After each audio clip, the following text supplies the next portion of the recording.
Welcome to Cybercast, the podcast that explores the challenges and the opportunities in the digital technologies and cybersecurity. I'm Marie-Astrid Dubon, Executive Director of Cybercap, and today we are honored to welcome Marc Mondesir, Managing Director and President of Equinix Canada, an inclusive leader passionate about digital transformation and a fervent advocate for talent development. Marc shares his inspiring journey and his vision for cybersecurity in a constantly evolving world. So welcome, Marc. Thank you Thank so you. much. You make me sound so good. Well, you are so good. So actually, can you please let us know why you're so good? Can you please introduce yourself, the company that you work for, and your journey to be where you are today? Love it. Love it. Sure. Happy to do so. By the way, I love what you're doing. I love this cause. It sounds like you're, having a great impact on the youth and our community in the Montreal area. So Thanks. it is an honor to be here. So a little bit about me. Well, you pronounce my name so eloquently. Marc Mondesir, as you put it. Donc, oui, je suis d'origine haïtienne. Je parle français. Par contre, la plupart de mon éducation s'est fait en anglais. So I am a little bit more comfortable in English. 30 years in technology, which feels strange for me to say. Don't let the baby face fool you. I didn't start when I was 10 or anything like that. I've spent the last 10 years in the professional services space. Yes. So for companies like Microsoft and Dell Technologies, I spent a little bit of time at Xerox as well.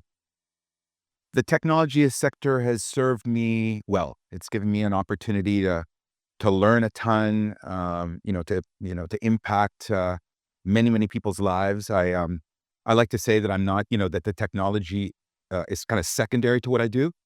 Really what I do is help people, businesses reach their full potential, whatever that may mean for them, reach their full potential in business and in life. And so, my last close to a year has been spent with Equinix Canada. We are the world's largest data center company. As we like to brag, 97% of the world's internet traffic actually flows through Equinix data centers, which is hard to believe. We're an $8 billion organization with last I checked, an $84 billion market cap. So we are probably the largest technology company that you've never heard of. Absolutely. But why not 100%? Where are the 3%? When are you going there? That's the objective there. But I just want to go back quickly. We talk about technology, and I love, we are a non-for-profit. So for us, talking about impact is very natural. But I love that you say that your mission is to impact 1,000 lives and through technology. Can you tell me more about this? This is very interesting. Well, look, I mean, the way I look at it is, technology, and I think this is probably one of the reasons why I really love this space. But technology, I guess, presents an opportunity to solve a lot of interesting problems, right? And so if you look at the current climate, around trade, if you look at, challenges like, productivity in Canada, when you look at things like, cybercrime, any of these topics, I think technology presents a great opportunity to solve these problems. When I look at it from an individual standpoint, not only is it a growing sector in our economy, so there's, opportunities to, build a certain degree of, wealth, personal wealth. But when we look at it from the standpoint that technology touches kind of every aspect of our life, right? From entertainment, when I think of Netflix, or things like Instagram, communication, when I think about email, when I think about, texting, and more recently, like productivity and automation, when I think about AI and large language models, these are things that, present an opportunity, I think, to level the playing field, especially if you look at it from the standpoint of, developing countries or parts of our society that, are a little less privileged. Things like AI, as an example, kind of level the playing field, give people access to information and technological capabilities that were once unavailable. Yeah. Due to cost or access. So these are the kinds of things that interest me. As I said already, the technology is secondary. The ability to create, economic impact for underprivileged geographies, people. Yes. That's really what excites me. I love what you just said because that's what we're realizing as well, that AI is such a leverage for the kids that we have, the young adults that comes to CyberCap, because that's an opportunity for them to go further. That's an opportunity for them to actually achieve something that they would not have been able to if the AI was not into the picture. Sure. So I feel like you're seeing the same thing in a way larger scale than us, but we think very positively about AI. For education and for teachers as well, and etc. So it's interesting that you mentioned in a different capacity, but I find that fascinating. Uh, so 30 years into technology. Before I go into the next question, I'm really curious. Of course, we don't have a crystal ball of what the next 30 years will be, but what excites you the most for the next 30 years in technology for you? If you had something to say, I'm excited about, what is it? Well, you said it, right? 30 years is far. That's looking way, way, way into the future. And probably anything that I say looking that far will be inaccurate. However, if I think about some of the immediate problems um, that present themselves in Canada, when I think about the opportunity to solve productivity issues or equity issues and the role that AI can play in that, when I think about challenges with scaling our education system, scaling our medical system, AI presents an opportunity to solve a lot of interesting problems within each of these sectors. Um, the opportunity or the challenge for Canada, depending on how you want to look at it, is we have yet to pass go in a lot of ways on some fundamental topics or some fundamental requirements is probably the right word to be able to really capture this AI moment. And at the top of the list, I would say, believe it or not, is electricity. Yeah, electricity is what is top of mind for me in my world right now. And part of the reason why I mention that is all this digital technology, already consumes a lot of electricity, right? If you look at it like from a Google search perspective. 100%. AI, if you compare like an inquiry to ChatGPT or an inquiry to Copilot, you compare that to the typical inquiry using Google. I see where you're going. These applications actually consume up to 10, 15 times more electricity than a normal, Google search, right? Incredible. Just to share more with you, and this is what I don't know if you can tell, but my body language is changing right now, right? I'm getting serious. But so the majority of this AI technology and capability is being built out of the US. 37 of the top 50 AI companies in the world are US-based companies, if not California-based companies. So I think it's plausible to say that the US has is a dominant force within the sector, right? So back to the electricity question. Knowing that all of these technologies sit in data centers, it would be an interesting question to pose. What percentage of electricity distribution is being dedicated to data centers in the United States? That number is 4.5%, projected to be close to 12% by 2030. Wow. Any guesses what our allocation of electricity to data centers is in Canada? Any guesses? Just guess. 2%. It's a 1.5%. Oh, wow. 1.5% in comparison to 4.5 Yes. and close to 12%, in 2030. So we've got work to do right there. 100%. 100%. Be like, it's going to grow. Exponentially. That's right. Yes. So I guess like company like Hydro-Québec is becoming a really important partner Yes. for the economy, for Canada Absolutely. in general, to support that. Absolutely. Hydro-Québec, utility companies all across the province. And what I would offer is, our governments have a role to play in nationalizing our electricity strategy, because that's the bottleneck, right? All these technologies, AI, clouds, all of it, they all sit on computers. Those computers sit in data centers. Yeah. And we're not prioritizing. Oh, and the bottleneck of those data centers ultimately run on vast amount of electricity. So if we're not prioritizing or coming up with strategies, not only to increase production of electricity, but figuring out ways to dedicate more of this, Canada will be left behind, which is a shame because the reality is that we invented this technology. That's So we should, we have a right, and to some extent, an obligation to become a dominant force in not only the consumption of this technology, but in the creation of it. And you believe it's top of mind for everyone right now, or you one of a few that is thinking about this? I love it. I love it. I am happy to say that I am no longer one of the few. But, up until even 9 months ago, I don't know that this was a dominant topic in the media. But there is a small recognition, from a media perspective, from a thought leadership perspective. Folks are coming out of the woodwork right now. You've got, former leaders from BlackBerry and among others that are being very vocal around Canada's opportunity with respect to this AI moment. And look, I think for your users, or sorry, for your listeners rather, this is a very apropos topic.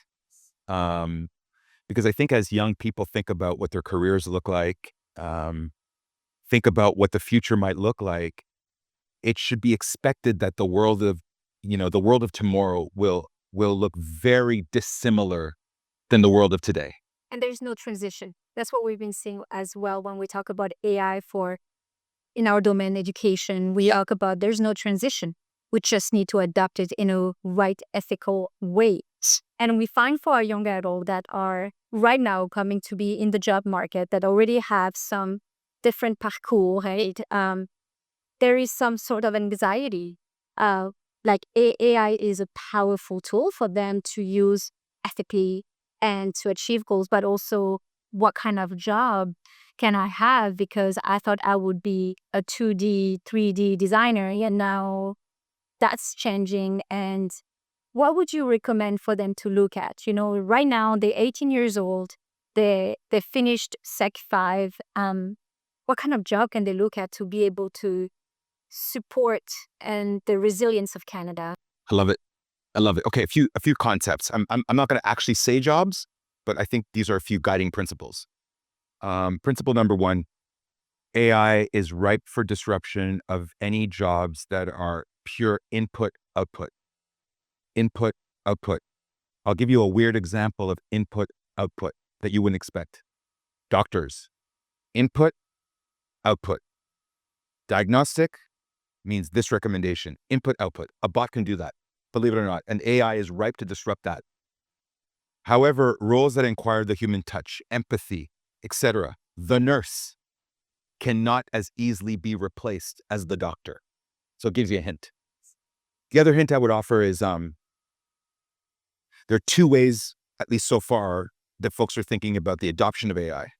There's an adoption of AI for cost cutting, automation, these kinds of things. Yes. But there's this other aspect of AI as an opportunity for growth, for innovation, to augment the human. So they say that the trend of 2025 is what's called agentic AI. I've never heard of this. Agentic AI. So follow me on this one because I think this is definitely, skating to where the puck is going. Agentic AI is an idea that involves an AI, like a bot, that works independently. Picture Jarvis from Iron Man, a bot that can do chores independently without supervision. Wow. Okay?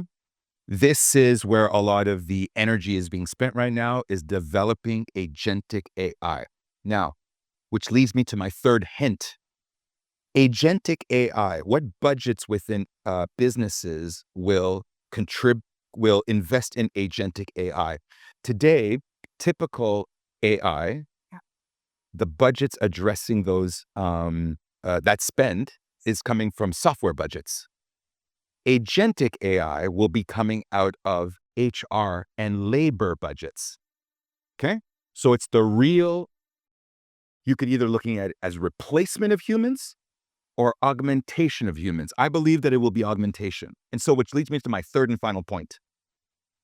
There is one skill that I believe that in the relative future will remain a highly sought after skill, and it's leadership. Leadership skills. Because in a world of agentic AIs that are augmenting humans, the idea becomes, instead of hiring a human to do a job, right? Or instead of hiring somebody to do a job autonomously, it's let's surround them with agentic AIs that will support their work. And so they become the supervisor of these agents. So whether they're human agents or, electronic agents, the principles of leadership still apply. You need to set clear expectations. You need to inspect what you expect. You need to reward good behaviors. These are all leadership behaviors. This is fantastic because I'm getting really excited about this. But that's what we also see on the ground. We are with kids from primary school. We are with kids in high school, and we also with young adults. But one thing that we say is soft skills and the way you behave and the way you're going to become a professional on the job market. That's what is going to differentiate you, because we don't know right now what technical skills that you would need in 6 years' time. Trello, we obviously dream about 30 years, but even in 2 years, we don't know. But soft skills remain very important. So you talk about leadership. That's a very, very good point. Spot on. I have not followed my questions, but I should try to have one question that I make sure that we capture, and to make sure that you talk about what you do. So in the world where technology is evolving, especially with the rapid advancement of AI, as we talked, what's become increasingly integrated into our society that you think every company should think of? That's an interesting one that every company should think of. Okay. Thank you. Okay. I'll put it like this.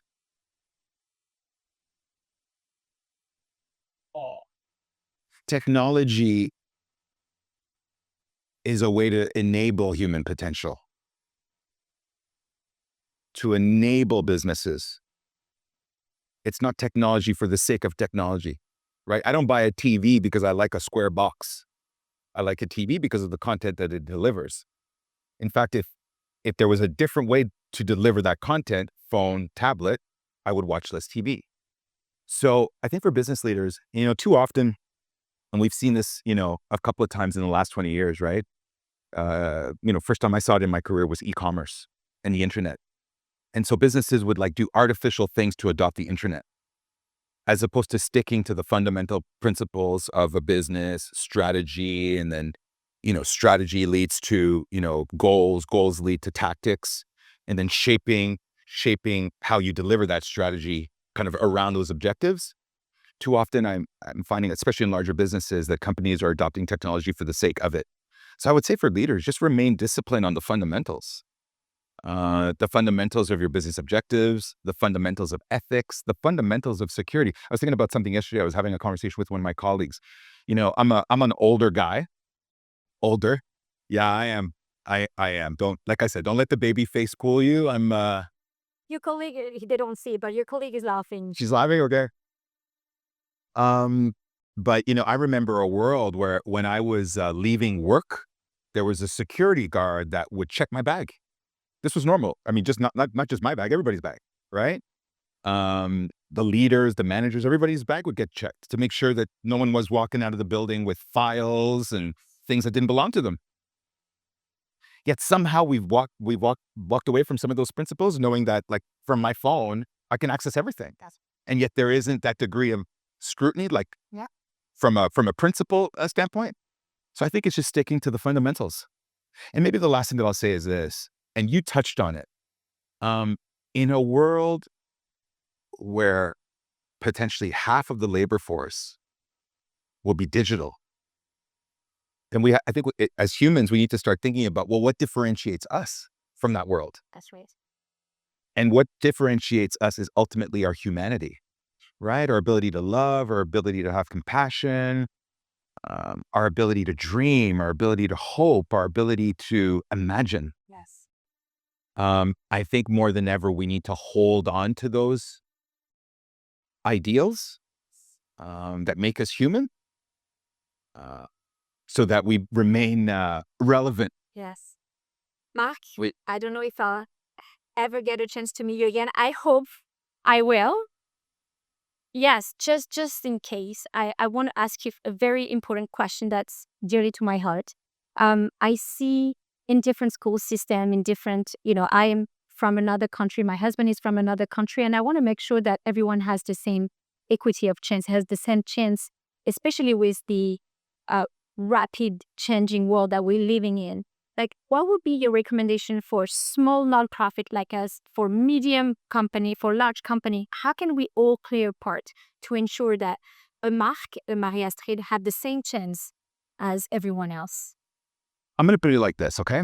At our best, no, at our worst, humans are fearful. Humans have apathy. Humans lay blame at our worst. And I can tell you that what you're describing will not be solved by technology. In fact, it has nothing to do with the technology. It has to do with the application of the technology. What did I hear just this morning? I think it was a reference to the nuclear age. Nuclear technology is not the problem. It's the human application of it that's the problem. And AI is a very similar moment. Yes. At our best, human beings are curious, brave, and seek clarity at our best. And so this is the moment. This is the moment. Are we going to, again, comparing it to the nuclear age, do we need to make catastrophic mistakes like we saw in the 40s to learn a lesson? Which, by the way, the pundits, I mean, we all saw Oppenheimer, right? Yes. We all saw the movie. So we've got a sense of the story. There were a lot of people in that camp that were offering words of caution. And there was another force that ended up, doing the things that happened in the mid-40s. This is our sliding door. This is our moment, right? Is it door A or is it door B? Is it going to be the blame, the fear, right? US against fill in the blank country, Canada versus fill in the blank country? Or is this our opportunity to reap the benefits that this technology offers, which ultimately can democratize all of it so that there is, that there are fewer and fewer inequities when it comes to the adoption of this stuff? It's our moment, and it's our problem to solve. Your problem, my problem, all of our problem to solve. Thank you, Mark. It was an absolute delight for me, and I'm sure for everyone, to have the opportunity to hear your heart, to learn from your expertise, and to see a little bit what's next and how we can all work together. So thank you very much. Thank you. Thank you. Honestly, sincerely. Merci.